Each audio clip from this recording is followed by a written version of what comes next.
Alo ayasi, 4 yil deganda Rossiyadan ishlab keldim. Qizimiz ham katta bo'lib qolgandir, ha? Ha, qizimiz ham hozirgina uxlab qoldi. Uxlayapti? Unda tush. 1460 kun onlayn sog'inganim yetadi. Meni baliqcham hozir boraman. Ayasi, dardlarimni darmoni. Bilmasdan qochini. Assalomu alaykum dadamjonim. Yaxshi ko'rdingizmi? Onangni yuri. 1 minutda enang erini armoniga aylantirib qo'yding, qizim. Yuringlarchi uyga qani. Odam yomon sog'indi-yu, dada. Meni mashina keldim, ona qizim. Ona qizim, hatyab 2 kunda bir uxlagin. Yo'q. Qizim, uxlamasang Bobikka berib yuboraman. Mana Bobik keldi.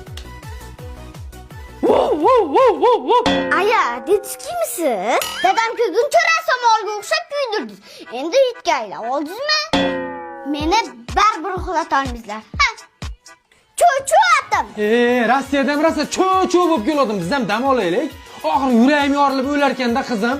Shu kunlarda yuragim boshqacha uryapti. Voy, bo'ldi qizim. Dadang kelguncha qilmagan qiliqlaringni endi qilma erkalik qilib, boring dadasi chiqing uxlaydi. Chiqing. 3 kundan beri uxlamaysan. Zo'r. Uxlatsang bo'ldi, eplasang bo'ldi ya hozir. Voy onasini emsan. 4 yilda mana shu eklar ham yomon kuchayib ketibdi. Shampun, dush gel, ayniqsa shu soqol oladigan kremi bilan penkasi menga juda yoqdi. Betimni yumshoq achilgan tuxumdek qilib qo'yapti. Bir yo. Ayasi uxladimi? Uxladi. Arra uxlatib oldi. Alla yo'q. Meni alla yo'q. Ya ayasi?